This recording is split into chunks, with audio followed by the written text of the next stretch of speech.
রাজনৈতিক দলগুলোর সাথে আলোচনা করে সংস্কার কমিশনের প্রতিবেদন চূড়ান্ত করার তাগিদ দিয়েছেন বিএনপির মহাসচিব মির্জা ফখরুল ইসলাম আলমগীর। তিনি বলেন, সংস্কার আর নির্বাচন আয়োজনে কোনো বিরোধ নেই, একই সাথে চলতে পারে এই কাজ।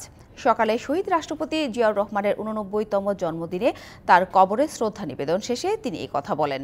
উন্নত বাংলাদেশ গড়ার পথে বিএনপির প্রতিষ্ঠাতা জিয়াউর রহমানের অবদান স্মরণ করে তিনি দলের নেতাকর্মীদের ঐক্যবদ্ধভাবে কাজ করার আহ্বান জানান। এর আগে বিএনপির সিনিয়র নেতাকর্মীদের নিয়ে জিয়াউর রহমানের প্রতি শ্রদ্ধা নিবেদন শেষে দোয়া করেন। সংস্কার এবং নির্বাচনের মধ্যে কোনো বিরোধ নেই, সংস্কারও চলবে, নির্বাচন হবে এবং যে সরকার আসবে, যে দল সরকারে আসবে তারা সেই সংস্কারগুলোকে এগিয়ে নিয়ে যাবে। সরকার যেটা বলেছে এবং যে পরিকল্পনা করেছে, এই রিপোর্টগুলো পাওয়ার পর রাজনৈতিক দলগুলোর সঙ্গে আলোচনা করবে, তারপরেই সিদ্ধান্ত হবে এবং ঐক্যমত ছাড়া কোনোটাই গ্রহণযোগ্য হবে না। শহীদ রাষ্ট্রপতি জিয়াউর রহমানের জন্মদিনে তার কবরে শ্রদ্ধা নিবেদন করছেন বিএনপির নেতাকর্মীরা। ঘটনাস্থল থেকে সরাসরি যুক্ত হচ্ছেন সহকর্মী মোহাইমিনুল খান অপু। বিএনপির প্রতিষ্ঠাতা জিয়াউর রহমানের জন্মদিনে তার কবরে শ্রদ্ধা জানাতে আসা নেতাকর্মীরা কি বলছেন, এছাড়া দিনটি ঘিরে আর কি আয়োজন থাকছে, সব মিলে জানাবেন। সাথে শহীদ জিয়াউর রহমানের 89তম জন্মবার্ষিকী উপলক্ষে শহীদ জিয়াউর রহমানের মাজারে সকাল থেকে দলটির যে সকল নেতাকর্মী রয়েছেন তারা পুষ্পস্তবক অর্পণ করেন এবং শেষে তারা মোনাজাত করেন।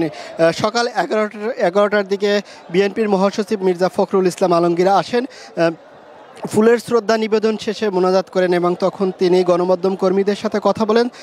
তখন গণমাধ্যম কর্মীদের উদ্দেশ্যে তিনি বলেন, সংস্কার এবং নির্বাচন দুটোই কিন্তু পাশাপাশি চলতে পারে, তবে সংস্কার কমিশন যে প্রস্তাবনাগুলো দিয়েছেন সে সকল প্রস্তাবনাগুলো সকল রাজনৈতিক দলের সিদ্ধান্ত নিয়েই বাস্তবায়ন করার কিন্তু পরামর্শ তিনি দেন।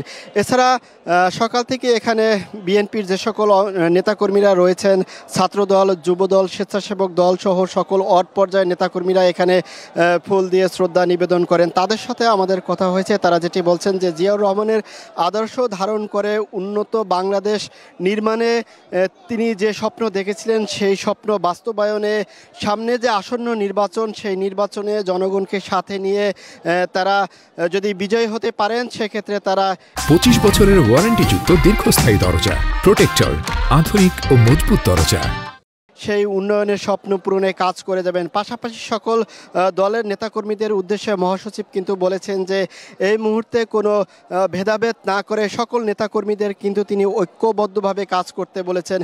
পাশাপাশি নেতাকর্মী যারা এসেছিলেন তারাও আমাদেরকে বলেছেন যে তারা কোনো ভেদাভেদ চাচ্ছেন না, তারা এই মুহূর্তে একটি ঐক্য বজায় রেখেই তারা সামনে নির্বাচনের প্রস্তুতি নেবেন এবং জনগণের দ্বার প্রান্তে পৌঁছবেন এবং যে তাদের যে 31 দফা যে রয়েছে সেগুলো তারা জনগণের সামনে তুলে ধরবেন। বিএনপির মহাসচিব সহ ছাড়াও কিন্তু এখানে বিএনপির স্থায়ী কমিটির যে সকল ঊর্ধ্বতন নেতৃবৃন্দ ছিল তারাও কিন্তু এখানে এসেছিলেন। পাশাপাশি যে সকল থানা ওয়ার্ড পর্যায়ে নেতাকর্মী রয়েছেন তারাও এখানে এসেছেন। বিভিন্ন স্লোগানে কিন্তু এই জিয়াউর রহমানের মাজারে তারা উত্তল করেন। এখন যে সকল খণ্ড খণ্ড মিছিল এখানে আসছেন তারা ফুলের শ্রদ্ধা নিবেদন শেষে মোনাজাত করছেন। মোনাজাত শেষে তারা তাদের জিয়াউর রহমানের রুহের আত্মার মাগফিরাত কামনা করেন। এছাড়া কিন্তু এই বিএনপির বিকেলে কিন্তু বিএনপি মহাসচিব সহ তারেক রহমান ভার্চুয়ালি যুক্ত হবেন। সেখানে কিন্তু আরেকটি অনুষ্ঠান রয়েছেন, সেই অনুষ্ঠানে তারেক রহমান তাদের নেতাকর্মীদের উদ্দেশ্যে দিক নির্দেশনামূলক বক্তব্য প্রদান করবেন। তো এই ছিল জিয়াউর রহমানের মাজারের থেকে সবশেষ খবর। সাথে ধন্যবাদ অপু।